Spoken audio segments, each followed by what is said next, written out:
रात्र पहिली. सावित्री व्रत. आश्रमातील प्रार्थना झाली. सारे सोबती सभोवती मंडलाकार बसलेले होते. श्यामच्या मुखचंद्राकडे सर्वांचे डोळे लागले होते. तो भ्रातृसंघ म्हणजे एक अपूर्व दृश्य होते. वाळवंटातील झरा अधिकच सुंदर व पवित्र वाटतो. अंधारात एक किरणही आशा देतो. सध्याच्या निष्प्रेम काळात मला काय त्याचे, अशा या काळात असे प्रेमळ संघ म्हणजे परम आशा होय. त्या भ्रातृसंघातील प्रेमासारखे प्रेम अन्यत्र क्वचितच पाहावयास सापडले असते. तो आश्रम म्हणजे त्या गावातील जीवनाला, साचीव जीवनाला जीव स्वच्छ ठेवणारा जिवंत व पवित्र झरा होय. गावात सर्वत्र शांतता होती. आकाशात शांतता होती. काही बैलांच्या गळ्यातील घंटांचा गोड आवाज दुरून येत होता. वारा मात्र स्वस्थ नव्हता. तो त्रिभुवन मंदिराला सारखा प्रदक्षिणा घालीत होता.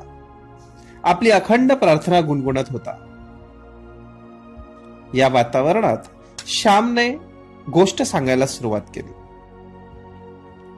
श्याम म्हणू लागला, माझ्या आईचे माहेर फार श्रीमंत नव्हते, तरी सुखी होते. माहेरी खाण्यापिण्याची ददात नव्हती.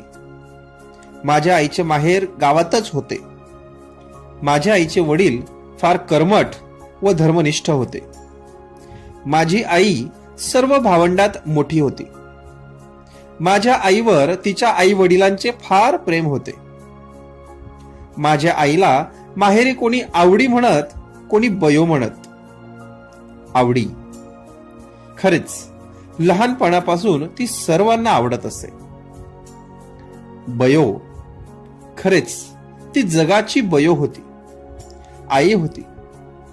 माहेरची गडी माणसे कांडपणी पुढे मोठेपणीही जेव्हा माझ्या आईला बयो म्हणून हाक मारीत, तेव्हा ती हाक किती गोड वाटे म्हणून सांगू. ती हाक मारण्यात असलेला जिव्हाळा हृदयालाच कळे. माझ्या आईला 2 भाऊ व 1 बहीण होती. माझ्या आईची आई अत्यंत नियमित व दक्ष होती. तिच्या घरातील भांडी आरशाप्रमाणे स्वच्छ असत. माझ्या आईचे लग्न लहानपणीच झाले होते. सासर श्रीमंत होते. सासरची मंडळी गावात सरदार म्हणून मानली जात. निदान ते तरी स्वतःला तसे समजत. आईच्या अंगावर सोन्या मोत्याचे दागिने होते. पोत, पेट्या, सरीवाकी, गोठ तोडे सारे काही होते. भरल्या घरात, भरल्या गोकुळात ती पडली होती. सासरचे तिचे नाव यशोदा असे ठेवण्यात आले होते. सासरी ती लहानाची मोठी झाली. कशाला तोटा नव्हता. चांगले ल्यायला, चांगले खायला सर्व व्यवस्थित होते. एकत्र घरात काम सुद्धा भरपूर असे. उत्साही परिस्थितीत सहानुभूतीच्या वातावरणात काम करावयास मनुष्य कंटाळत नाही. उलट 4 धंदे करण्यात धन्यता व आनंद मानतो. मित्रांनो, माझ्या वडिलांच्या अंगावर ते वयाने 17-18 वर्षाचे झाले नाहीत, तोच सारी जबाबदारी येऊन पडली. कारण आजोबा थकले होते. वडीलच सारा कारभार पाहू लागले. देवघेव तेच पाहत होते. आम्ही आमच्या वडिलास भाऊ असे म्हणत असू व लोक त्यांना भाऊराव असे म्हणत असत. आजूबाजूच्या खेड्यांमधील लोक आम्हाला खोत म्हणून संबोधत. खोत म्हणजे काय, भिकाने प्रश्न विचारला. श्याम म्हणाला, खोत म्हणजे गावचा ठरीव शेतसारा वसूल करून सरकारकडे पाठवणारा बिनपगारी दलाल. त्याला काही मिळत नाही का पगार वगैरे, रामने विचारले. हो, मिळते तर. सरकारी शेतसाऱ्याच्या जवळजवळ 1/4 हिस्सा खोताला फायदा असतो. खोत गावातील पिकांची आभावणी करतो, पिकांचा अंदाज करतो. याला पीक धरणे असे म्हणतात. एखाद्या शेतात पीक चांगले नसेल तरी चांगले लावतात. लोकांनी वसूल दिला नाही तर सरकारी मदत मिळते व मग जप्ती प्रकरणे होतात. ठरल्या वेळी खोताने शेतसाऱ्याचे हप्ते वसूल आला नसला तरी पदरचेच पैसे देऊन भरलेच पाहिजेत. आमचा वऱ्हाड नागपुराकडे मालगुजार असतात तसाच हा प्रकार दिसतो, भिका म्हणाला. तेवढ्यात गोविंदा उत्कंठतेने म्हणाला, पुरे रे आता तुमचे, तुम्ही पुढे सांगा. श्यामने पुन्हा एकदा गोष्ट सांगायला सुरुवात केली. आम्ही वडवली गावचे खोत होतो. त्या वडवली गावात आमची खूप मोठी बाग होती. धो पाणी वाहत असे. दांड बांधून दुरून पाणी आणले होते. ते उंचावरून पडत असे. बागेत केळी, पोफळी, अननस लावलेले होते. निरनिराळ्या जातीची फणसाची झाडे होती. कापे, बरके, अर्ध कापे. तुम्ही कोकणात याल तेव्हा हे सारे प्रकार मी तुम्हाला दाखवीन. ती बाग म्हणजे आमचे वैभव, आमचे भाग्य असे आम्ही म्हणत. परंतु गड्यांनो, ते आमचे वैभव नसून आमचे पाप होते. पाप क्षणभर हसते व कायमच रडत बसते. पाप थोडा वेळ डोके वर करते परंतु कायम धुडीत मिळवते. पापाला तात्पुरता मान मिळतो, तात्पुरते स्थान. जगात सद्गुणच शुक्रांच्या ताऱ्याप्रमाणे शांत व स्थिर सदैव तडपत राहतात. खोताने वाटेल त्याला कामाला बोलवावे. बोलावले तर गेलेच पाहिजे, नाहीतर खोताचा रोष व्हावायचा. गावातील कष्टाळू बायका माणसांनी वांगी लावावीत, मिरच्या लावाव्यात, कणगरे, करिंदे, रताळी लावावीत, भोपळे, कलिंगडे यांचे वेल लावावे. परंतु या सर्वांवर खोताची नजर असायची. खरोखर या जगात दुसऱ्याच्या श्रमावर जगणे यासारखे दुसरे पाप नाही. दुसऱ्याला राबवून, रात्रंदिवस श्रमवून, त्यांना तुच्छ मानून आपण गाद्या गिरद्यांवर लोळावे यासारखा अक्षम्य अपराध नाही. माझ्या आईच्या अंगा खांद्यांवर जे दागिने होते ते कोठून आले? पाणीदार मोत्यांची नथ, खेड्यातील गरीब बायकांच्या डोळ्यातील मोत्यांसारख्या मुलांच्या अश्रूंची ती बनलेली होती. त्या गरीब लोकांच्या सोन्यासारख्या मुलांच्या तोंडावरील हास्य व अंगावरील बाळसे आणि तजेला हिरावून आणून माझ्या आईला सोन्याचे गोडतोडे करण्यात आले होते. परमेश्वराला हे सत्य माझ्या आईला पटवून द्यावयाचे होते. तो माझ्या आईला जागे करणार होता. माझे वडील स्वभावाने दुष्ट होते अशातला भाग नाही, परंतु पूर्वजांची प्रथा त्यांनी चालू ठेवली. खोताच्या अवास्तव अधिकाराचा त्यांना अभिमान वाटे. कोणी ऐकले नाही की त्यांना हे कोण कुणबट माजले.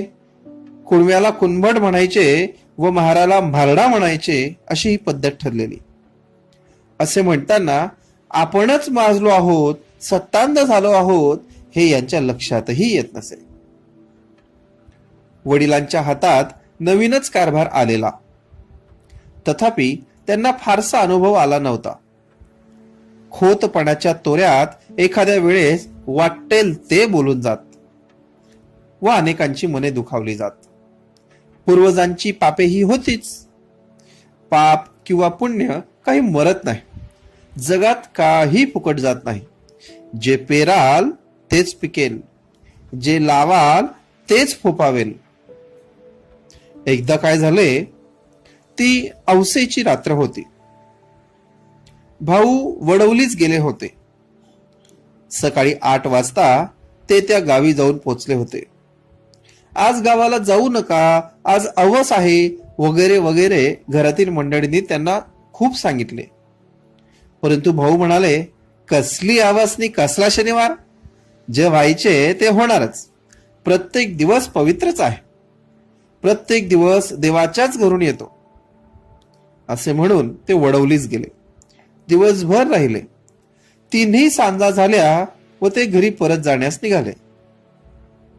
घरोबाच्या एका म्हातारबाईने सांगितले, भाऊदा, तिन्ही सांजा म्हणजे दैत्याची वेळ. यावेळेस जाऊ नका. त्यातून औसेची काढ राहत. बाहेर अंधार पडेल. तुम्ही नाल्याजवळ जाल तोच अंधार होईल. त्यापेक्षा येथेच वस्तीला राहा. कोंबड्याला उठून थंड वेळेस जा. भाऊंनी ते ऐकले नाही. ते म्हणाले, म्हातारे, अगं पायाखालची वाट. झाली रात्र म्हणून काय झाले? मी जपाजप जाईन. दूध काढतात तो घरी पोचेल. भाऊ निघाले. सोबत गडी होता. त्या म्हातारीचा शब्द जाऊ नका असे सांगत होता. फडणारी पापे चल राहू नको असे म्हणत होती. गावातील लोकांनी निरोप दिला. एक जण भेसूर असला. काहींनी एकमेकांकडे पाहिले. भाऊ आणि गडी निघाले. अंधार पडू लागला. परमेश्वराचे, संतांचे व सतीचे अश्रू चमकू लागले. वडवली गावापासून 1.5 कोसावर एक पर्या होता. पावसाळ्यात त्याला उतार होत नसे. तो पर्या खोल दरीतून वाहत होता. त्याच्या आजूबाजूला किर्र झाडी होती. त्या झाडीत वाघ सुद्धा असे. तेथून दिवसा ढवळ्याही जावयास नवशिक्यास भय वाटे. परंतु भाऊ निर्भयपणे जात होते. त्यांना भीती माहितीच नव्हती. भूते खेते, जीव जीवाणू कसलेच भय त्यांना वाटत नसे. भाऊ दरीजवळ आले आणि एकदम अचानक शीळ वाजली. भाऊ जरा चपापले. पाप हे भित्रे असते. झुडपातून अंगाला काव फासलेले मांग बाहेर पडले. भाऊरावांच्या पाठीत सोट्या बसला व त्या सरशी ते मटकन खाली बसले. झटकन गडी पळत गेला. भाऊंना खाली पाडण्यात आले. मांगांच्या हातातील सुरे चमकत होते. भाऊंच्या छातीवर मांग बसला. चर चर मांग शिरायची ती वेळ. करंदीच्या जाळीत रातकिडे ओरडत होते. शेजारच्या भवनातून एक भुजंग फुत्कार करीत सणकन निघून गेला. मांगाचे तिकडे लक्ष नव्हते. इतक्यात एका म्हातारीने ओरड केली, अरे बामणाला मारले, खोताला मारले रे, धावा धावा. ते मांगही त्या आवाजाने जरा भ्यायले. भाऊ त्या मांगांना म्हणाले, नका रे मारू मला. मी तुमचे काय केले? सोडा मला. ही अंगठी घ्या, ही सल्ले जोडी, हे 100 रुपये घ्या, पण मला सोडा, सोडा मला. त्या दीनवाणेपणे ते मांगांना विनवत होते. तेवढ्यात म्हातारीच्या ओरडण्याने कोणीतरी येत आहे असे दिसले. कोणाची तरी चाहूल लागली. मांगांनी त्या अंगठ्या, ती सल्ले जोडी, ते 100 रुपये घेतले आणि पोबारा केला. ते माग काही खरे खुनी नव्हते. त्या कामात मुरलेले देखील नव्हते. पण दारिद्र्यामुळे ते हे घोर कर्म करावयास प्रवृत्त झाले होते. त्या क्रूर कर्माच्या मुळाशीही दया होती, प्रेम होते. स्वतःच्या मुलाबाळांच्या प्रेमाने त्यांची खाखा दूर व्हावी म्हणून ते मांग खून करू पाहत होते. कोणी म्हणतात की जगात कलह, स्पर्धा हेच सत्य आहे. परंतु त्या कलहाच्या मुळाशी, या धडपडीच्या मुळाशीही प्रेम आहे. ते प्रेम संकुचित आहे एवढेच. सृष्टीचे अंतिम स्वरूप प्रेम आहे, युद्ध नाही. सहकार्य आहे, द्वेष वा मत्सर नाही. असो, भाऊंच्या बरोबरचा गडी जो पळत सुटला होता तो थेट आमच्या पालगड गावी पोचला. त्याने घाबऱ्या घाबऱ्या आमच्या घरी जाऊन सारी हकीकत सांगितली. आमच्या घरातील व गावातील पुरुष मंडळी लगेच चालून गेली. पालगडला पोलीस ठाणे होते, तेथे वर्दी देण्यात आली. घरात बातमी येताच आकांत झाला. साऱ्यांच्या तोंडचे पाणी पळाले. घरात दिवे लागले होते, परंतु साऱ्यांची तोंडे काळवंडली होती. कसचे खाणे, कसचे पिणे, येथे तर प्राणाशी प्रसंग होता. त्यावेळेस कोणी झालेलो नव्हतो. आईला समजू लागले होते. बायकांना लवकर समजू लागते. माझी आई ती सारी कथा आम्हाला सांगे. आई देवाजवळ गेली. निर्वाणीचा तोच एक खरा सखा. देवाजवळ जाऊन आईने पदर पसरला. ती म्हणाली, देवा नारायणा, तुलाच माझी चिंता, तुला सारी काळजी. आई जगदंबे, तुझी मी मुलगी, मला पदरात घे, माझे कुंकू राख, माझे चुडे अभंग ठेव, माझे सौभाग्य. नको नको आई, असं नको करू, कुऱ्हाड नको पडू देऊ. मी काय करू, कोणते व्रत घेऊ? देवा, माझी करुणा दे तुला, तू करुणेचा सागर आहेस. येहू देवहू घरू सुखरूप, पाहीन त्यांना डोळे भरून. नांदू दे तुझ्या आशीर्वादाने सुखाने जन्मभर. मला दुसरे काही नको.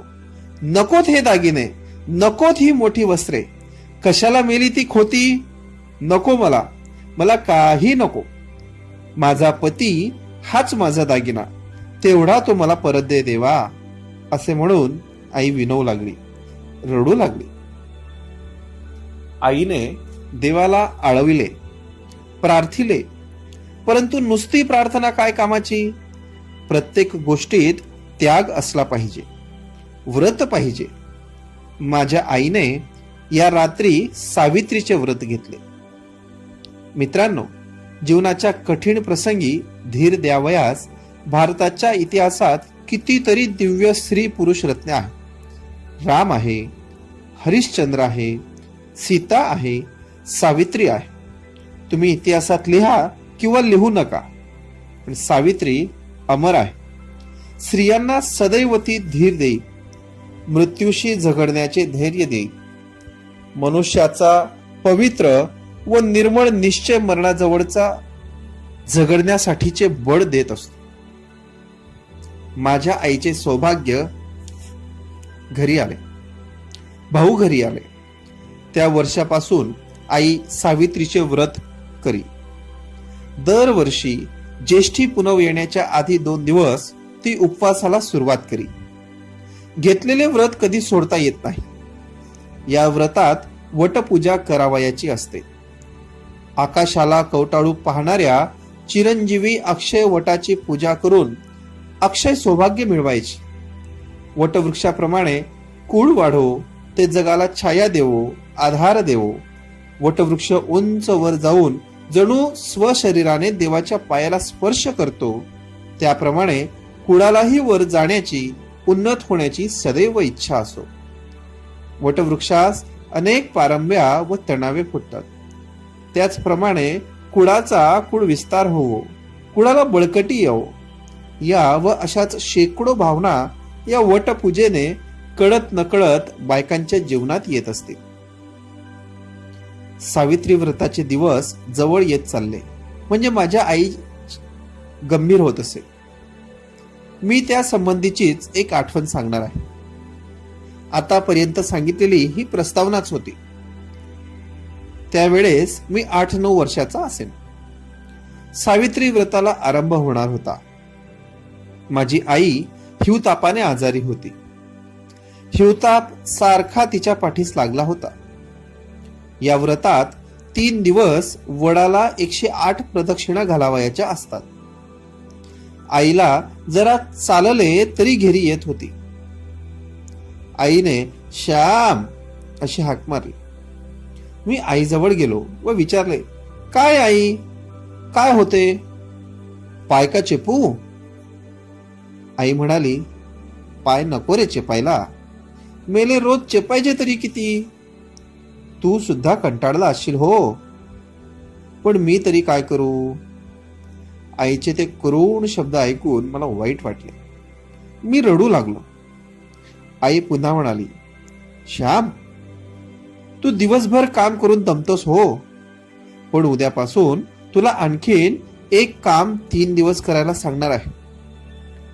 करशील ना तू बाळ? कोणते काम? आई, मी कधीतरी नाही म्हटले आहे का तुला? मी विचारले. आई गैवरून म्हणाली, नाही, तू कधी सुद्धा नाही म्हणत नाहीस. हे बघ, उद्यापासून वट सावित्रीचे व्रत सुरू होईल. मला वडाला 108 प्रदक्षिणा घालता येणार नाही. मला भोवड येईल. कशी तरी पारावर तुझा हात धरून जाईन, पूजा करीन, 3 प्रदक्षिणा घालीन, बाकीच्या प्रदक्षिणा तू घाल हो बाळ. असे म्हणून आईने माझा हात आपल्या हातात घेतला.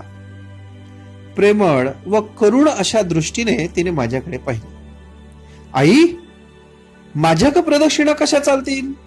मी विचारले. चालतील हो बाळ. देवाला डोळे आहेत. देव काही मेला नाही. त्याला सारे समजते, कळते. तू म्हणजे मीच नाही का?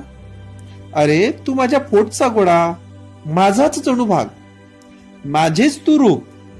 तू प्रदक्षिणा घालशील त्या माझ्याच होतील. मी दुबळी आजारी आहे हे देवाला का माहिती नाही? आई म्हणाली. पण मला बायका हसतील. मी नाही जाणार वडावर. शाळेत जाणारी मुले मला बघतील व शाळेत आहार बायको असे म्हणून माझी फजिती करतील. मला लाज वाटते. मी नाही जाणार. शिवाय शाळा बुडेल, मास्तर रागावतील. अशा अनेक सबबी मी सांगू लागलो. आईची म्लान मृदा खिन्न झाली. ती म्हणाली, श्याम, आईचे काम करावयास कसली लाज? हे देवाचे काम. ते करीत असता तुला कोणी हसले तर तेच वेळे ठरतील. देवाचे काम करावयास लाजू नये. पाप करावयास माणसाने लाजावे. श्याम, त्या ठिकाणी चुली मागचा खोबऱ्याचा तुकडा घेऊन तू खाल्लास. मी बघितले, पण बोलले नाही. जाऊ दे, मुलाची जात आहे. परंतु त्यावेळेस तुला लाज नाही वाटली, आणि आता देवाचे काम करावयास तुला लाज वाटते का रे? मग तो भक्ती विजय कशाला वाचतोस? तो पांडव प्रताप कशाला वाचतोस? तुझा आवडता श्रीकृष्ण घोडे हाकी, धर्मागरची उष्टी काढी. काम करावयास, प्रदक्षिणा घालावयास तुला लाज वाटते का? नसलाच जाणार तर मी जाईन हो. येऊन जाऊन काय होईल? मी भोवळ येऊन पडेन, मरेन तर सुटेन एकदाची. देवाजवळ जाईन मी. परंतु श्याम, असं कसं? तुला चालेल का रे? तुझ्यासाठीच तर जगते रे मी. असे म्हणून आईने डोळ्यांना पदर लावला. आईचे शब्द माझ्या मनात खोल गेले. माझे हृदय विरघडले, पाझरले, पावन झाले. देवाचे काम करावयास लाजू नको. पाप करण्याची लाज धर. किती थोर शब्द. आजही ते शब्द मला आठवत आहेत. आजकाल या शब्दांची किती जरुरी आहे. देवाच्या कामाची, देशाच्या कामाची, भारत मातेच्या कामाची आम्हास लाज वाटते. परंतु वाईट पुस्तके वाचण्याची, वाईट सिनेमा पाहण्याची, तपकीर ओढण्याची, विडी सिगारेट ओढण्याची, सुपारी खाण्याची, चैन करण्याची आम्हाला लाज वाटत नाही. पुण्यकर्म, सत्कर्म करण्याची लाज वाटू लागली आहे. आणि असत्कर्म करण्यात प्रौढी व संस्कृती येऊन राहिली आहे. फार वाईट स्थिती आहे ही. मी आईच्या पाया पडलो व म्हटले, आई, जाईन हो मी. कोणी मला हसो, कोणी काही म्हणो, मी जाईन. पुंडलिक आई बाबाची सेवा करून मोठा झाला. देवाला बांधून आणता झाला. तुझे काम करून मला तुझा व देवाचा लाडका होऊ दे. शाळेत मास्तर रागावले, त्यांनी मारले तरी चालेल. आई, तुला माझा राग आला का? तुला वाईट वाटले? असे केविलवाणे मी विचारले. नाही हो बाळ, मी तुझ्यावर कशी रागवेन? मला तुझ्यावर रागवताच येत नाही, आई म्हणाली. गड्यानो, मी घरी असलो व वट सावित्री जर आली असली तर वडाला प्रदक्षिणा घालण्यास मी नेहमी जात असे. माझ्या आईचे त्या दिवशीचे शब्द मी कधी कधी विसरणार नाही. ते शब्द आहेत, पाप करताना लाज वाटू दे, चांगले काम करताना लाज नको. पाप करताना लाज वाटू दे, चांगले काम करताना लाज नको. पाप करताना लाज वाटू दे, चांगले काम करताना लाज नको.